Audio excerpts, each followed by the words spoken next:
Hello and welcome to another episode of Historic Hindsight. I'm John, that's Tom, and today we have maybe our shortest episode ever because we're trying to find the bad things that President Lincoln did. And everybody knows it's zero because he freed the slaves, and that erases everything. That's right, Johnny. Right? We finally made it. 16 presidents in, we get to Abraham Lincoln, Unreal. the most perfect, great emancipator who, He freed the slaves, Tommy. Nothing else mattered. Literally nothing else. He single-handedly decided, you know what? I'm sick of racism. I'm sick of slavery. I'm sick of black people being treated poorly.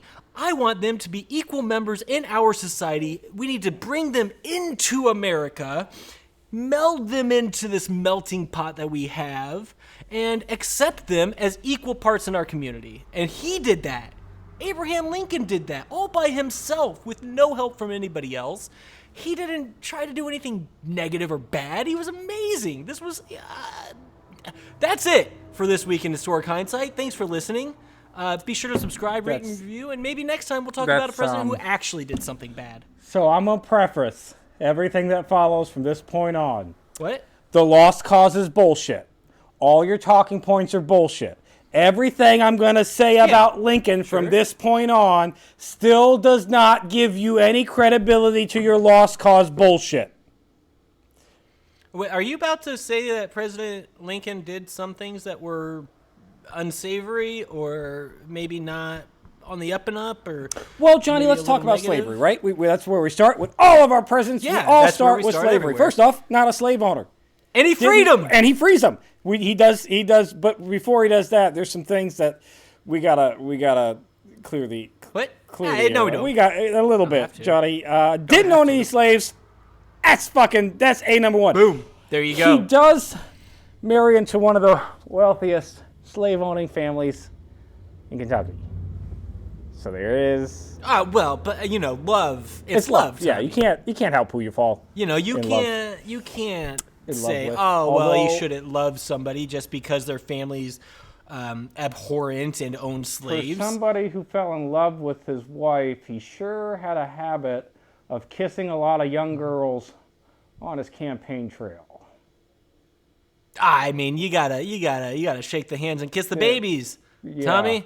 That's babies, right? You're talking about like young, like 3 and under, right? I'm talking like 12 and 16. Well, so I mean, full-grown women, at that time, right? Yeah, full-grown women. Yeah, it's fine. Yeah, they're entering their midlife crisis. Now, essentially, here's the facts with Lincoln. He was very much opposed to slavery. He was not what you would actually call, especially at the beginning of his political career and at the beginning of his presidency, he was not an abolitionist by the standards of John Brown, free them or death kind of thing. Now, he was opposed to slavery, but he wanted it to kind of end on its own course. He felt that the 10th Amendment did protect the institution of slavery within the states where that already existed. The federal government can't regulate what the state does or doesn't do.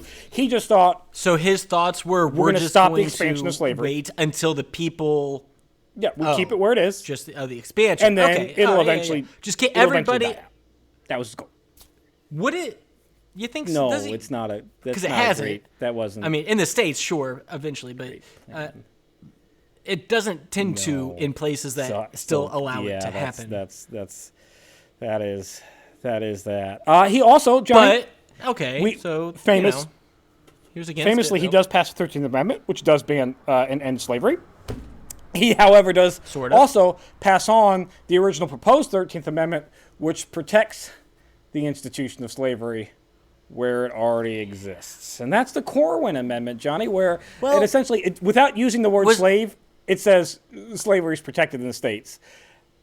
It gets passed by the House. It gets passed by the Senate. Lincoln then goes, hey, if this is what the people want, I will forward it on to the states to ratify. And then the war kicks off, and then people kind of forget about it. And technically speaking, since there's no time limit on amendments, this is still on the dockets and theoretically could still be voted for by the states today. Okay, well, I mean, yeah, that's like, and technically in Maine, it's illegal to drive with a giraffe in your back seat. Like, there's all sorts of stupid shit like that. But the 13th Amendment, was that also the one that said slavery is illegal unless for punishment? Yeah, well, that's the real 13th Amendment. Yes, yeah, those for punishment for crime. Okay, that's one that did. Leaves open all these black codes and Jim Crow laws that allow the government to go in and arrest brown people on little to no charges and then throw them into a for-profit and are the reason we use their labor as slave labor. Yes, that one. That was his amendment. Cool. Yeah. Johnny, he does not feel that whites, and let me rephrase it. He does not feel that whites and blacks are equal. He feels that the black races, his Lincoln's words, not mine, is inferior to the white people. And he goes so far as to say that he thinks that whites and blacks should be separated. And I quote here, "Your race suffer from living among us, and ours suffer from your presence. It is better for both of us, therefore, to be separated." And he believed that so heartedly that he actually attempted to set up a, black commune outside the United States called on the Isle of Illevache outside of Haiti, where he used a former slaver. Which again, not where most of these people were from. No. This is just random island. He's not sending them back home. No. He's just sending them somewhere else. Just anywhere but here. Out of here. So he lets a man by the name of Bernard Koch, who is a former slaver. He has land on the Isle of Illevache. He sets it up. He promises Lincoln. Now, there's a little bit of like pull the wool over the guy's eye where he's like, all right, listen, I got houses that are all set up for the freemen. They can come over here and they can live in the houses. I got washrooms, facilities, perfect infrastructure's built up. Houses are there. They come, they work for me for 4 years, and they get 40 acres of land and a mule, which is kind of where that whole 40 acres of land and a mule thing comes from. X amount of years of work, you get that land. Except when those freemen volunteers that went over there landed, they're like, there are tents and a hole in the ground to shit in. That's not infrastructure. Hold up. You're telling me that a former slave owner who was setting up a slave commune, basically? Yeah. A slave commune did it poorly? He did it poorly. And did it without regard for human safety or sanitation or it was living facilities or anything like that? A bit of an abysmal failure. That's wild. Now, to Lincoln's credit, I will do the counterpoint where the most people were like, yeah, but Lincoln this and Lincoln that. I'll give you the credit, but then shoot the credit down in the foot. Yes. After this experiment, he goes, yeah, that was a really dumb idea, and he avoids the whole, the separation thing and sending him off to another country. He gets rid of that after this horribly failed idea. With that said, he was still in favor of it, and it doesn't erase the fact that he still felt that black people were inferior. And I understand, times are different, and you would be a really progressive person if you thought that all humans at the time were equal. But still, this is the guy who we get credit for as being the great emancipator, that he's got a statue of him sitting on a throne with a poor half-naked black man at his feet, and he's touching his head, all that's this image, but the guy. Tommy, I just got kind of a quick question for you. You say you're like, it was a different time, and of course everybody was racist and nobody wanted to liberate the slaves. What was England doing at this time? They liberated their slaves, and then they liberated the slaves in all their colonies that they owned. Yeah. What about all the other countries around? The European countries, the wealthy, the smart. Well, let me rephrase that. The wealthy, the ones that we kind of modeled ourselves out the wealthy after. White countries of Europe, they also freed. We were the last. Yeah, all of them. So we were the last ones of the wealthy ones. Yeah. And we had plenty of abolitionists at the time who were very strongly anti-slavery. Yeah. So I'm pretty fucking sick of this of the time. I'm pretty sure John Brown felt because guess what still exists at this time, Lieutenant Tommy? Racism and misogyny. Does that make them okay? No, but it exists, and so we should accept it and be okay with it. No, but it's okay because some people think that way, and so we should be all right with some racists and some misogynists. Fuck them all. Yeah, you're right. Even back then, fuck all of them too. Speaking of emancipation, that was actually more of a military tactic, and it was very much a slow burn. And what I mean by that is that the very first start of the war, we're talking about, I believe it was in August of 1861, there's the Confiscation Act, which becomes a military protocol that gets put in place where basically we had runaway slaves that were coming into the Union lines, And by the Fugitive Slave Act, we have to send them back to said slave owners if we're following the federal laws. Now, obviously, a lot of generals were like, fuck that right the fuck off. A, seceded, and they're traitors. B, they're going to use these guys as labor against us, so fuck that. And C... Yeah, we're basically giving them... Did you see this? Back. This one's been whipped a lot, and I don't like that. Like, because that's the big thing is a lot of the Yankees had never seen the antebellum South, had never seen slavery. This whole idea, like there's still today, there's people who like, I was born in Indiana, I never left the state. Well, that was very much the common thing back in the 1800s. Oh. So when all of a sudden these armies are moving down into the South and they see what slavery actually fucking is, like stocks and pillories, that was a normal punishment down there. Can you imagine that barbaric thing from the Middle Ages where and then you throw tomatoes and shit at them? Yeah, that was like hot boxes. It's hot in here right now in this garage. Can you imagine being put in a fucking metal tube with no ventilation or windows or nothing out in the South Carolinian heat? Yeah, humans have this very called odd empathy thing that if we don't see it, it's never as bad as it actually. Like for a good example recently is the Ray Rice video. Not sort of recently, several years ago, but the dogs. Everybody knows domestic violence happens. Everybody knows husbands beat their wives hit their husbands with frying pan, whatever the fuck it is.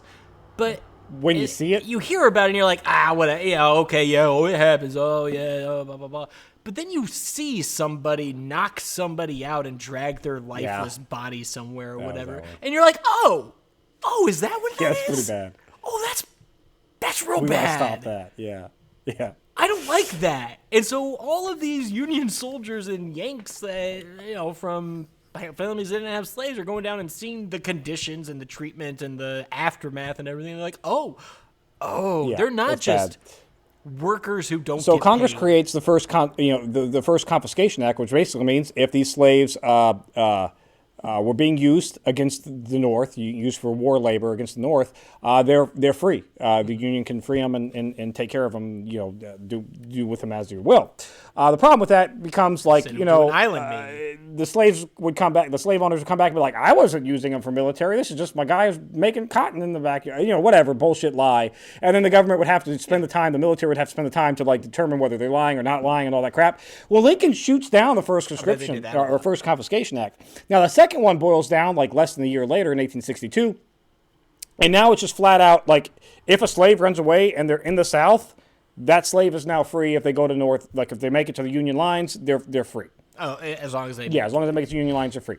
And then they said, but the president. And that's the type of stuff that you learned about with Underground Railroad in elementary school, right? Where they just had to get to the border or whatever. So Congress kind of pushes that one through and then gives the president like, hey, you've got like 60 days to respond to this and like approve it and then like give your rubber stamp of we love it thing. And then that's kind of where Lincoln's like, all right, I'm going to do an Emancipation Proclamation, but it's going to be for like September of 1863. Like he gives it like he keeps kicking the can down the road until January of 1863, where it actually becomes into effect, where essentially he takes, well, we'll get there. It's a soft war approach. That's another thing that Lincoln does that's awful. Now, beyond all of that, this great emancipator actually winds up overturning several generals' emancipation orders, which they, like right off the bat at the beginning of the war, General Fremont and General David Hunter are like, the slaves are emancipated that are in the South. And then Lincoln has to overturn both of their orders. So this guy who we prop up as this great, like he freed that is actively working against it. Now, granted, that's part of his military strategy where he's trying to get the border states not to secede and he's trying to get the South to come back and coerce them to come back. But like you can't sit here and claim that you're a valiant fighter for the people when you're shitting on the fucking people half the war. Well, yeah, the way he's trying to get the border states to join the Union or not join slaves. The Confederacy or whatever is saying, no, you can have your slaves. It's okay. It's all right. We don't really want to end it. We just you know what? New states can't have them. That's what it is. We're not going to expand it. You guys are fine. Yep. All right, you're fine. And that's the. Don't worry about it. Don't join the South. We're not going to do anything. But it's just the new states that we're going to not allow slavery anymore. That's essentially. And that's the Emancipation Proclamation in itself. When it finally does go into effect, he goes from a software standpoint of trying to coerce the South back in and saying, fuck it, we're going to use your slaves against you. And it becomes a military protocol. Now, obviously, the North has no legal authority. Well, they do, but they're not going to be able to enforce legal authority except for where the military is in the South. Now, what the Emancipation Proclamation does do and how it does actually free 500,000 slaves is anybody who runs the Union lines is now free. And that's where 500,000 over the course of the war from 1863 to 65, they get free. And the benefit of this, where it becomes a hard war approach, is now you're taking that labor, every slave that runs away, that's a piece of labor that the South can't use for military gains or even food, clothing, whatever, just any other labor they can't use. Which reminder, not all war is military. Yeah. The country still has to go on. It's still functioning. The economy still has to exist. People still are daily jobs still living have to, lives. And not everything stops and everybody's a military asset. You got to have a country to fight. So that's a labor that's now gone. And that's a labor that's now in the Union side, either through labor, like now they're growing crops or doing military odd jobs, cook, clean, that kind of stuff. Or they actually, I think it was around 250,000 the freemen of color that wound up joining the North and then fighting directly against the South. So now you basically, every slave that runs away, it's now the Union gets basically 2 people to the South. Yeah. So it's double, Doyle trouble. Yeah, they lose one, stuff. We gain one. It's a net positive of 2 for us, which is great. It's great. Yeah. And it would be even better if, you use those slaves that you train to fight and let them fight instead of. Well, they do eventually, but it's not. That's a story for another day. Yeah, but not when it mattered the most. If you were following the Battle of the Crater? Real-time Civil War in hindsight, when they had a bunch of men trained specifically for that. An entire army of people of color ready to go in charge around the Battle of Crater, and instead they sent a bunch of white men to jump into a pit and die. And then the brown men came after them and jumped in the pit and died. Well, monkey see, monkey do. No, cut that. I'm not editing it. Cut that. It's said. Tommy, it's there. I will not do another episode with you. I meant it was like a lemmings thing. Yeah, I was going for lemmings. Yeah, that's what Johnny meant. Lemmings. Yep. Fuck. Yep. It's okay, Johnny. I got you. We're fine. Damn Don't worry about it. Nobody listens to these all that intently, anyways. Now, all right. It was just people following. It was following. Yes. God, Slavery. We're over the slavery topic. That's slavery. We're good. We can also go into the fact. Goddamn old racist making me sound racist. Lincoln and how he got the 13th Amendment passed was a lot of backroom deals and a lot of really shady threats and bribes to get the numbers that he needed to get to the 2/3 vote to get that amendment passed. But I'm okay with that because ultimately that's an amendment for good as opposed to shitbag dictatorship. Now, anyways, moving on. Johnny. Well, I mean, there's a lot of things with Lincoln that's ultimately that was good, and that's why he's fine. Well, we're never going to get... That was his whole presidency. We got to rapid fire this shit because we're never going to get through it because I got multiple pages of notes because, oh my God, Johnny, we're scratching the surface. This is Bush League. No, yeah, we can move beyond lost cause bullshit. Now, Lincoln was a racist, so he didn't care about black people. This is the Bush League shit. We're about ready to get into more serious stuff, Johnny. You ready? Upon entering the presidency, before even the war is kicking off, he signs the Homestead Act, giving free land in the territories of anyone who wants to settle in those areas and meet certain requirements. Now, what this does do is it actually does take a good chunk of the South, and they're like, fuck yeah, free land, and they go into the territories. So it does take away some labor force of what would eventually become the battle war people.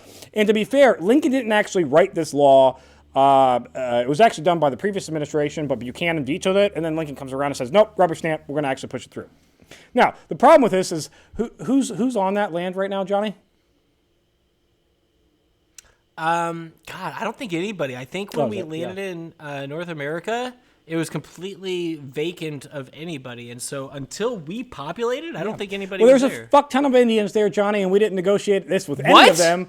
And so we're basically giving away their land to whoever wants to settle on it, causing multiple Indian wars, including Indian wars that were going on through our Civil War. If our Civil War wasn't bad enough, it's like, we gotta fight the red people now too, on top of all that other bullshit. Because why not? Why not? Can I counterpoint this negative aspect of Lincoln? Can I counterpoint this negative aspect with the fact that that's what our entire fucking I know nation was built fine. on? It's counterpoint. Yeah, it's not like he was doing anything that any other president didn't do. But this is where it does get bad. And that everybody, like, that's literally manifest destiny bullshit. But like, this is where it gets bad. That's what everybody did. Like, what? So this is where Lincoln goes bad. So speaking of the Indian Wars, there's the Dakota Wars that happen, which is basically a result of us having the Dakota people on a reservation. They said, yeah, we'll go on the reservation as long as we're supplying them with food and all the things necessities that they need, right? Which is crazy because, like, all right, hold up. Can we talk about how the natives, how we had to provide them food? Yeah. Why would that be? People who have been here for hundreds or thousands of years. Because we took them from their natural environment. Oh, because we took their fertile farmland. And then we moved them over here. In their hunting land, and we killed literally all of the bison in North America. Well, that's later. Just to fucking spite them? Oh, that part is later. But yes, we do that. But we took all of their shit, said, hey, you don't get this good land. We're going to put you in a shithole of sand. Yeah. You can peace out there, and we'll maybe give you food. Well, these guys are up in Minnesota, but they're not allowed to leave the reservation, everything. So hunting is not really an option for them, and then we don't really give them the food. We actually stop giving them food, so they're starving. And so then they go, all right, well, they leave the reservation, and they start going on hunting parties, but then those hunting parties, in all defense, do turn into raping, pillaging, and scalping parties, and that kicks off a touch of a war. Now, oh no, I wonder why they were so mad. And wanting to harm and rape, pillage, and kill. Yeah, rightfully so. That's so weird. The whole raids. What caused that? Us not feeding them. And then the end result is the Americans win the war, and we sentence 303 individuals to death. Lincoln is going to go over every single charge, and he's going to commute 265 of those, but still go forward with 38 executions on December 20th, 1862, keeping in mind that we actually are the cause of that whole war because we stopped feeding them, so it was really our fault. And then we execute in the largest public execution even to this day in all of U.S. history, killed 38 natives. Well, 37 because we let one, or was it 39? It was like 38 or 37. We let one go right at the end. So it was either 39 that we were trying to kill. Anyways, we let one go at the end. We hang them all in the public display of execution. And you might be like, hey, it's okay because Lincoln, they were rebels. So Lincoln was doing what he had to do. It's fine. Except for the fact that we don't hang 37 rebels at a time or really any rebels throughout this whole war. And they're actually fighting us over bullshit reasons that we didn't cause because they wanted to own brown people. And it kind of makes you think that the whole racist Lincoln thing from the get-go where he's like, I don't really think white people and brown people are the same. It might be maybe he thinks that red people and white people aren't the same. And then that's why he hung 38 fucking people in a public display where anybody, little Timmy, Saturday night, let's go and watch a public execution, Timmy. You can watch 38 dudes die and shit themselves in front of you. Fucking Lincoln. Yeah, yeah, can we, I don't know, like, we treated black people real bad. Yeah. We treated Indians really bad. Nothing compared to what we did. Yeah. Like, we thought black people were like, it's like, okay, you're people, but you're people that are less than us, right? We treated the natives like they were an invasive species that needed to be eradicated. Yeah. We never gave them any sort of humanity. We're still not giving them any sort of humanity. What? You mean life on the reservations isn't perfect now? No, it's nice that I did see that we are expanding some of the reservations nice. giving them some of their natural giving some of their land back to them and type of shit that's back. Nice. The natural stuff. So that's cool. Yeah. That's cool. You know, damage has been done, so like, right. Johnny, what's it matter?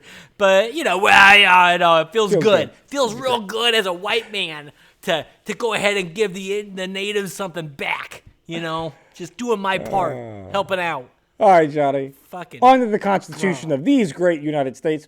Lincoln is a lawyer. He's actually a very successful lawyer. He does get a reputation before the war of fighting for the just cause of the law. Except when he's the president, he goes, "Oh, just cause of the law? Yeah, we don't." He's Constitution. He's like, don't need that. That's we're gonna throw that right away. Well, first off, to be fair, nearly his whole presidency was a time war. Yes, fine, all right, whatever. We're gonna. I'll get there. First off, right off the bat, and if it's gonna be a time of war, Tommy, who better to lead you into war than a dictator? Than a dictator. That's where this is where it becomes real dictatory. He suspends habeas corpus along the rail lines right at the beginning of the Civil War in Maryland, which, in fairness, were being attacked. Necessary. Now, with that said, he does so without congressional approval, fully admitting that he has no authority to do so. Like, he admits when Congress finally meets up, he's like, "Yeah, I that wasn't legal." Okay, well, he has a Supreme Court justice. People accepted it, and so it became. Wait, no, you don't get to say, "Oh, I have no authority to do this," but it still happens. The United States is now at war with Argentina. It's worse, Johnny. It's worse. I don't have that authority because right, so it can't happen. But he did it anyways. He does, and it did. Yeah, it did. Which makes him a dictator. We are not at war with Argentina now because I said that. But he definitely still suspended. But what he said happened. Now, it gets worse. Wait. And so he said, no, I don't have the authority, but I don't care. Johnny, it gets worse. And turns out I do have the authority. It gets worse. Chief Justice Roger Taney says you can't do that and orders it to be stopped, and anybody who is already arrested get released from jail immediately or at least be charged with specific charges and given their right. Chief Justice. Chief Justice who? Roger Taney. Who then Lincoln... Chief Justice, you're under arrest? Oh, my God, Johnny, I thank you for saying that because you know what Lincoln does? He issues an arrest warrant for him. Although, to be fair, he writes the arrest warrant out, but he never follows through with it. He doesn't actually go and arrest Roger Taney. But he does write the order. He goes, can't. Did he not arrest him because turns out that guy has no authority and can't do anything about it? Or Congress gets into session, and this is where it does flip. So once Congress gets into session, Congress goes, "Oh yeah, you're fine, we're cool. We rubber stamp your bullshit. Suspend habeas corpus." Now, along with suspending habeas corpus in Maryland, specifically at this time before Congress is in session, he takes this habeas corpus and he arrests every single Maryland state's legislator who was in favor of secession on September 17th, which, aside from being unconstitutional, basically arresting anybody who's opposed to you, it's a bonehead move. No, wait, rewrite the Constitution. That's ridiculous. It's a bonehead move because the number of Maryland senators that were in favor of secession didn't meet the criteria to actually pass secession. Like, if they went into the legislature and if they voted on secession, they still wouldn't have had the numbers to get secession to pass, so you arrested them for no fucking reason. And now, every time anybody brings up the Civil War, Lost Causers are like, "Oh, well, Maryland would have seceded, but Lincoln arrested all of them." He did, but they wouldn't have been able to anyways, so it's stupid fucking bullshit, and now I have to argue with Lost Causers because Lincoln was a fucking fascist dictator. Well, first of all, you don't have to. I have. Second of all, Johnny, when he was elected, Lieutenant Tommy, when he was elected dictator of these United States, we accepted that he was going to be able to do whatever the fuck he wants to do. That's what you do when you elect a dictator. Whatever you wanted. That's what we do, right? In addition to suspending the habeas corpus along those rail lines, it eventually goes to draft dodgers, and it eventually goes to pretty much the entirety of the country. Where if you're not in favor of the war, he got some journalists and shit. Right later in the war, he did it again and arrested a bunch of journalists who were just reporting facts, and he's like, "Don't like those." Yeah. He's like, "You're under arrest." Got him. Since you brought that up, Johnny, I might as well jump to that point. Gonna get there. He does occupy newspapers, multiple newspapers over the course of the war, shuts down multiple newspapers over the course of the war with military force, and arrests authors and editors of news deemed a lie, the worst of which being 2 New York newspapers that reported that he was going to call for 400,000 more troops. The story was a lie. They got bamboozled into that story by people who were speculators that were trying to shut it down. But the worst part of all of this is, Johnny, less than a month later, after arresting these individuals and occupying the newspapers with military authority, he actually asked for 500,000 more troops. So, Tommy, I swear to God, we talked about this when we did the episode, all right? He arrested them for being liars, and what were they? What were they? They were fucking liars, Tommy, all right? They said 400,000 or 300,000 or whatever, and he wanted 500,000. Yeah. They're liars. And so they should be arrested because that's libel or something similar. Now, the problem... I started to realize, Tommy, that this whole president episode is just a test for how well I've been paying attention. You're right. It is. And you're doing a good job so far, Johnny. Now... I'm pretty good, thinking, but hey, it's no big deal to suspend habeas corpus. We do it all the time in times of war. It's necessary in times of war. Yes. And he's the one who makes it necessary for war. He's the one that gives the authority. That sets the precedent. That sets Woodrow Wilson up in World War I for the fucking whatever they call the sedition acts, which he can just go out and arrest anybody he fucking wants to who says maybe we shouldn't be in the war of European bullshittery. And this, what a great episode, because we were literally talking about our two best presidents ever. And in one hand, you might be thinking, like, yeah, it's fine, suspend habeas corpus, protect the country at a time of war. That's fine when it's Abraham Lincoln, who generally means good, but it's a different thing when it's Woodrow fucking Wilson, or I don't know, maybe George Bush, who implements the Patriot Act and then arrests people on no charges, sends them down to Gitmo, where they get waterboarded for fucking years, where it's been proven that they got no tangible evidence of anything from these individuals, and all that they got from all that torture was bullshit. I don't know, man. George Bush doesn't care about black people. Bay. Waterboarding at Guantanamo Bay sounds pretty fucking dope if you don't know what any of those words mean. It sounds awful, and I hate everything about it because I hate water. And no, if you know what it means, it's even terrible. Not knowing but waterboarding, Johnny, I want to go waterboarding at Guantanamo Bay. I'm not a water fan.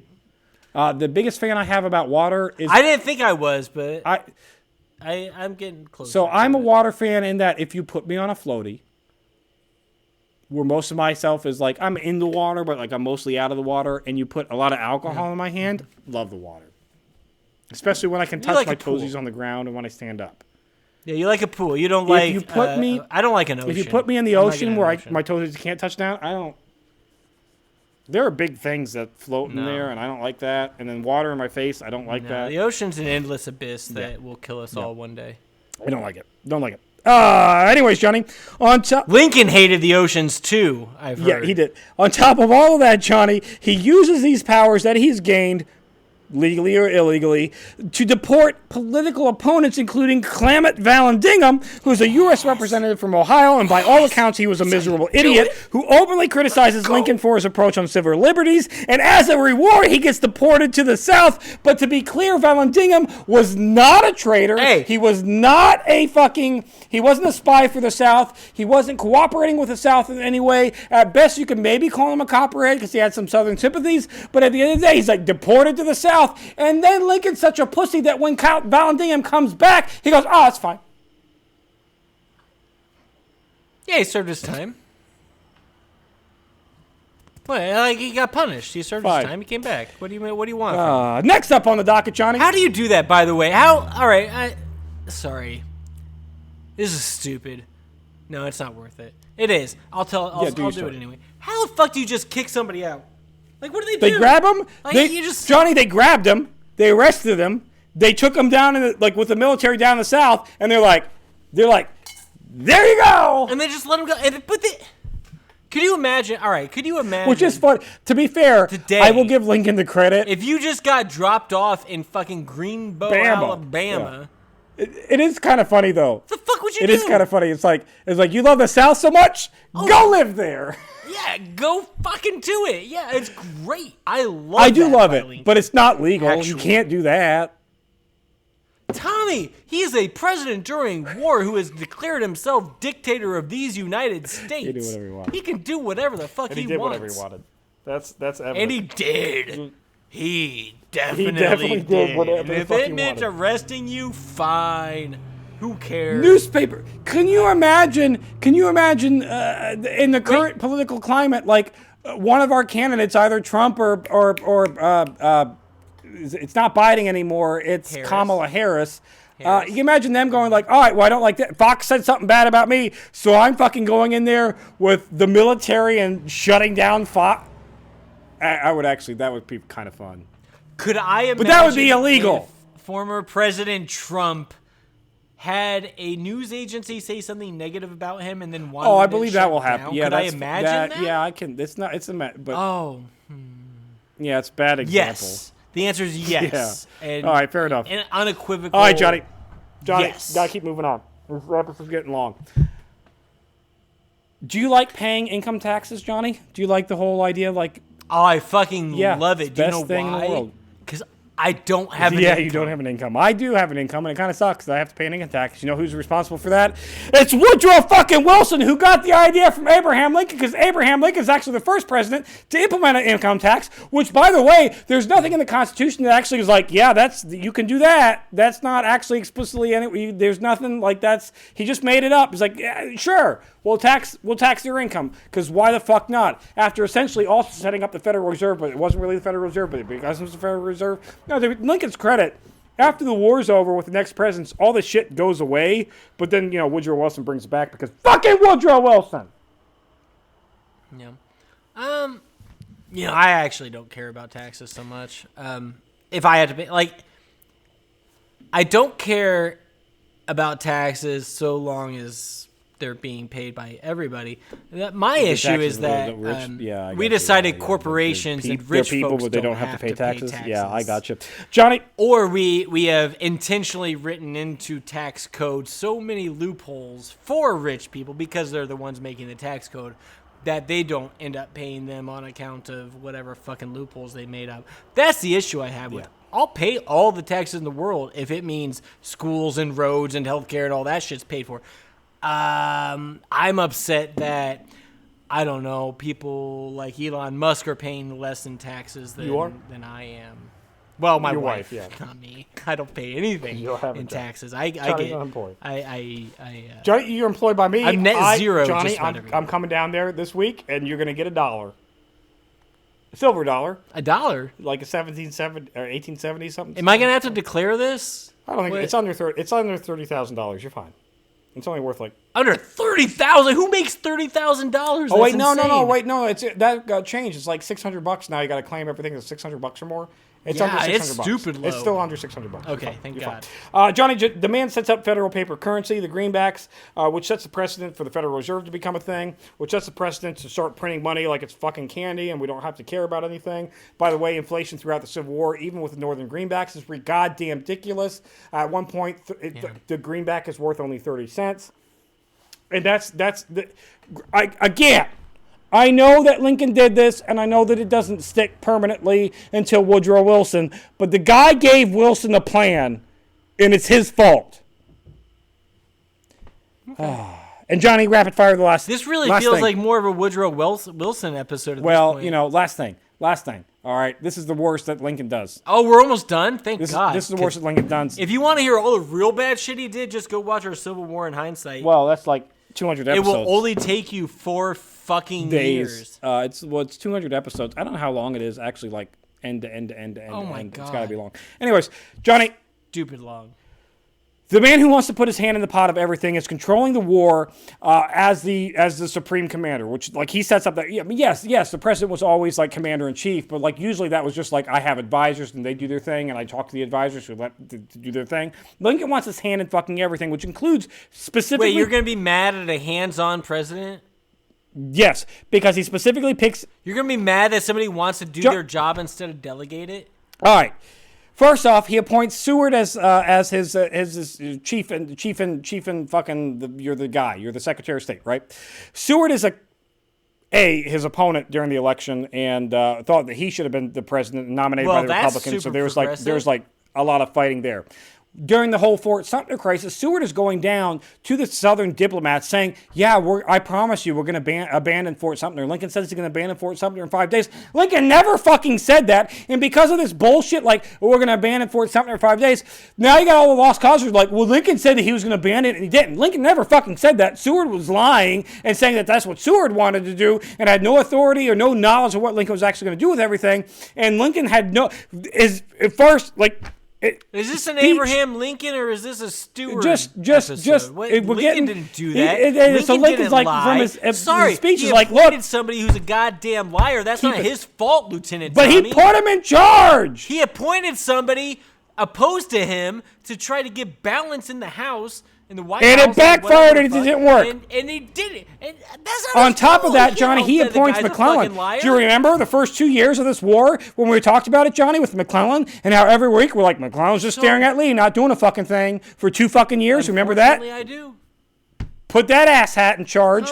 On top of all of that, he puts Burnside on charge, who promptly goes, you know what's a really good idea? Let's go down to Fredericksburg and attack them head on, but I want to send 1 regiment at a time and let them get slaughtered, and send 1 regiment at a time and let them get slaughtered. Let's send 1 regiment at a time and let them get slaughtered. And that was a thing that happened. And then he's going to put Hooker in charge, who was undermining Burnside the whole way. The majority of the reason why Burnside fucking failed at Fredericksburg was because Hooker was undermining him. And Lincoln goes, you know what? I'm going to reward Hooker from undermining Burnside by putting Hooker in charge, and then Hooker has a battle of Chancellorsville where he fucks the pooch there. And then on top of all of that, the worst decision of all, beyond all things, is he puts Johnson in charge of as his VP in 1864 instead of somebody like I don't know anybody who's not a fucking Southern Democrat, but he puts Johnson in charge, who then, by the way, conspiracy theory, probably was a part of Lincoln getting assassinated to begin with. And once Lincoln's assassinated, he goes, you know, everything Lincoln did that was good, we're going to overmine it. All that land that we confiscated from Southern plantation owners, we're going to give it back to them. We're going to compensate them for their loss of slaves. We're going to sit there and we're not going to try anybody. We're not going to hang anybody for treason. And oh yeah, you like slavery? We're going to allow the Southern states to continue to do their bullshit and completely shit on Reconstruction and make it so that 160 years in the future, I'm going to have to sit here and argue with lost causers because they say Lincoln was a racist piece of shit, which he was, but he still freed the slaves, and the war was still about slavery because you fuckers seceded because you wanted to own people, but now you can't own them because Lincoln got elected, which, by the way, he wasn't even talking about freeing the slaves. He just said maybe not have slavery in Nevada, and you all lost your fucking mind, and now 160 years later, I still have to argue about you because he had Johnson as his VP.